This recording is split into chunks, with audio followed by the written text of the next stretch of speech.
Welcome to Legends Untold. Subscribe and share. September 22, 1980, 2 p.m. Iraqi MiG-23s aren't just flying, they're skimming the palm groves of Khuzestan, rockets blazing, a terrifying prelude to what's coming. Below them, a colossal force, 70,000 troops, the largest Arab army ever assembled, slams across a 300-mile front. Saddam Hussein, brimming with confidence, genuinely believes Tehran will fold in mere days. But he's spectacularly wrong, isn't he? Tonight, we're rewinding the clock, digging deep into the crucial sparks that lit this fuse, tracing the path from secret border shootouts to a single, devastating car bomb in April that made an all-out war almost inevitable. Hey everyone, I'm Alex, and Legends Untold. Before we follow those tanks into the chaos, let's really set the chessboard, shall we? Iran, fresh off a seismic revolution, is in utter disarray. Its once formidable, US-trained officer corps? Purged. Its sophisticated, US-made military hardware? Grounded, thanks to a crippling embargo on parts. It's a nation reeling, politically isolated, and militarily vulnerable. Iraq, meanwhile, is practically bursting at the seams with resources. They're cash flush, and armed to the teeth with the latest Soviet tanks and French jets. Saddam's ambitions are clear. He wants the Shatt al-Arab waterway back, he covets Arabistan's oil, and above all, he craves the title of protector of the Gulf. All he truly needs is a plausible excuse to act. Section 1, Iran's paper tiger moment. By early 1980, Iran's once proud army has practically disintegrated, collapsing from a mighty 450,000 men to barely 120,000. It's not just numbers, its equipment is failing too. Artillery pieces sit rusting away in depots. Those state-of-the-art F-14s, once the pride of the Air Force, are now grounded for lack of simple batteries and spare parts. Iraqi intelligence, meticulously counting, notes a stark contrast. Iran has only about 700 operational tanks against Iraq's formidable 2,800. Saddam takes meticulous note, filing that crucial detail away. For him, it's a clear signal: strike now, or lose this golden opportunity forever. He sees a paper tiger, ripe for the taking. Section 2, the Algiers Agreement dies. Then, on September 17th, in a dramatic, almost theatrical move, Saddam publicly tears up the 1975 Algiers Agreement. This wasn't just any treaty, it was a pact that had, for years, defined the shared border and, crucially, granted Iran half control of the vital Shatt al-Arab waterway, a deep humiliation for Iraq at the time. Standing before his generals in Baghdad's Rashid Hotel, he barks, "The river will be Iraqi again." It's a declaration of intent, a challenge laid bare. Iranian gunboats don't hesitate, answering his defiance by seizing an Iraqi freighter that very night. Both sides begin trading mortar fire across the marshy borderlands, and tragically, the first casualties aren't soldiers, but innocent shepherds caught in the crossfire. The fragile peace is shattered. Section 3, April's car bomb. Rewind a few months to April 1st, Baghdad. A Shiite militant from the Dawa party, believed to be backed by Iran, attempts to assassinate Iraq's deputy prime minister, Tariq Aziz. The bomb tragically misses Aziz but claims the lives of two innocent schoolgirls instead. Iraq's retaliation is swift and brutal. They execute Ayatollah Mohammad Baqir al-Sadr, a revered Shiite cleric, just days later. Iran's Ayatollah Khomeini, enraged, vows rivers of fire in response. The border skirmishes, once sporadic, now intensify, with border posts trading machine gun bursts almost nightly.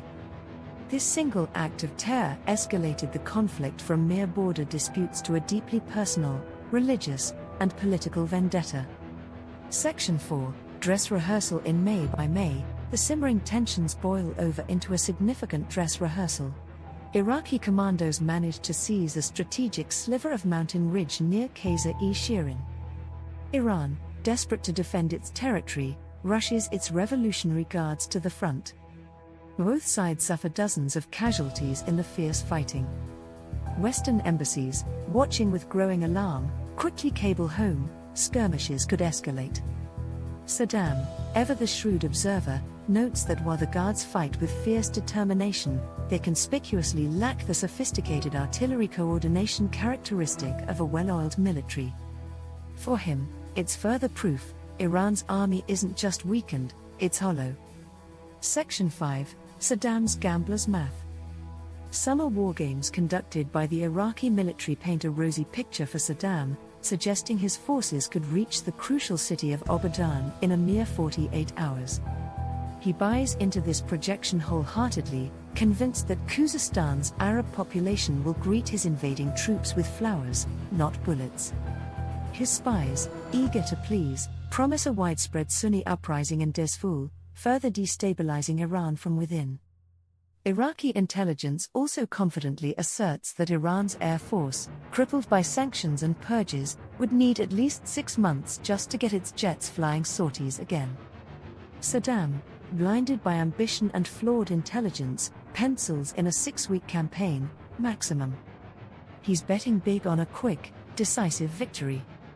If these what-ifs and calculations feel like something straight out of a thriller novel, remember, real people lived through them.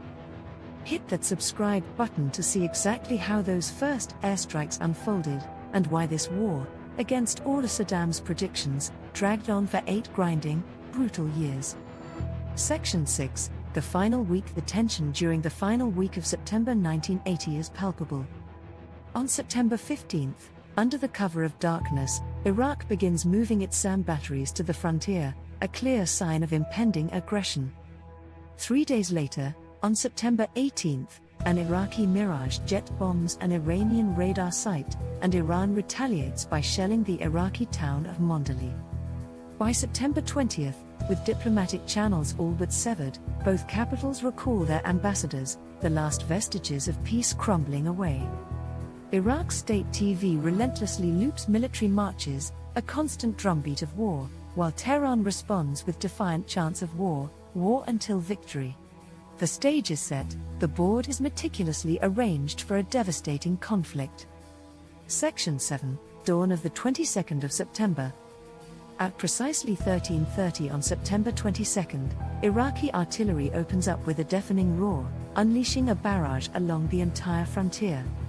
Just 30 minutes later, by 1400 hours, Iraqi jets scream across the border, striking 10 Iranian air bases in a desperate attempt to copy Israel's successful 1967 knockout blow. Simultaneously, massive ground columns begin to roll forward. Saddam, still utterly convinced of a swift triumph, issues a chilling command to his generals: be in Abadan for Friday prayers. History, however, would soon record this day not as a quick victory, but as the grim dawn of what would become the longest conventional war of the 20th century.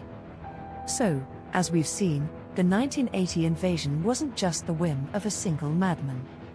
It was the tragic culmination of a chain of calculated sparks, a broken treaty, escalating tit-for-tat shelling, a politically charged car bomb, and perhaps most crucially, the intoxicating mirage of a weakened, vulnerable foe.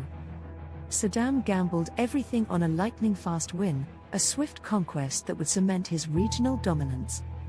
Instead, he got something far, far different: endless trenches, horrific gas attacks, and 1 million dead. Next week, we'll follow those first Iraqi tanks to discover exactly why that lightning strike bogged down so catastrophically, transforming into a bloody, 4-year siege of Abadan. See you then.